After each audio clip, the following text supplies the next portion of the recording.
From the Bob Mills Weather Center, meteorologist Stephen Nehrenz. Another busy morning and midday across eastern Oklahoma. Our guys have been tracking flooding rains and damaging wind gusts in quite a few spots, and still dealing with that across eastern and southeastern Oklahoma. Brandon and JD have been in southeastern Oklahoma from Pittsburgh into Latimer County, portions of Haskell County. JD near Kinta, you can see his shot there. Rain just continues to pour down, and these guys have been having flooding occurring almost everywhere they go.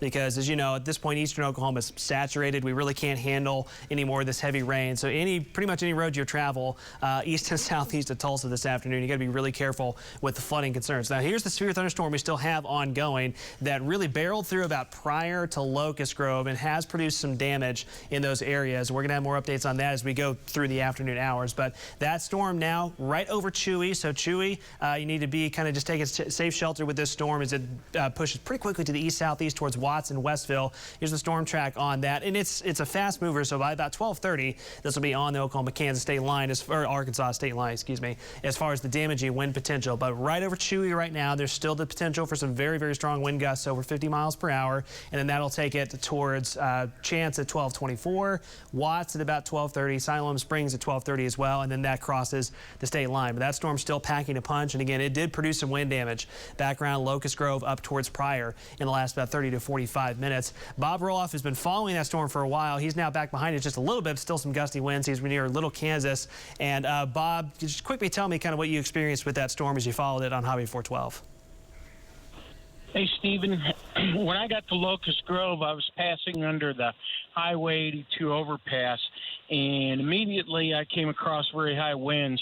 And the winds initially were coming from the northwest, north, then they went more to northeasterly direction. So they were changing at that point. I had power lines arcing. I had a tree go down on the south side of the highway, plus a torrential rain. So at that point, there was definitely something in the area of Locust Grove as far as wind and wind impact. And I think we're going to find some significant damage back in there. Back to you, Stephen. That too, as that storm went through Locust Grove, I mean, there was the damaging wind potential, but there was some rotation for about all of 5 or 10 minutes, but there was some rotation as that went over Locust Grove, some damage reported. Now, to the south and east, this is some very heavy rain, flooding concerns from Tahlequah, Muskogee, Lake Tenkiller, Warner, Gore, and a lot of these spots, you've already had too much rain already. Same story in southeastern Oklahoma. It's kind of disorganized from any sort of organized wind standpoint, but it is just way too much water, a lot of lightning. From Eufaula to Chakotah, you can see this is all advancing east.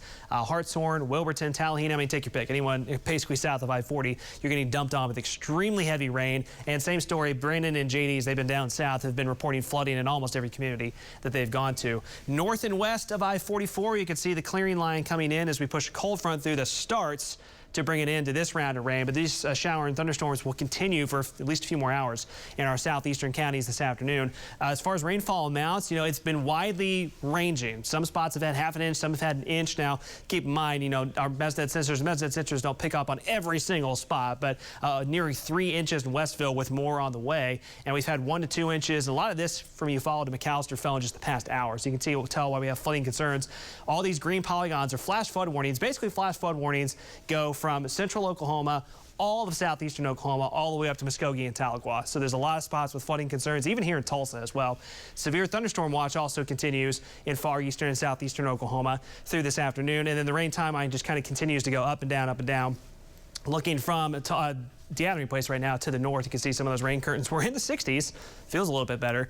Temperatures will try to rebound a little bit by the end of the day. So I've got us at a high at about 80 here in Tulsa, and that's cloud cover, sunshine dependent as the rain starts to taper off with storms in southeastern Oklahoma. Tomorrow, the rain chance is a little lower, but still a few isolated showers and storms. And one more time, Friday morning, we're probably going to do this all over again with more heavy thunderstorms before we finally start to calm down, but also heat up over the upcoming weekend.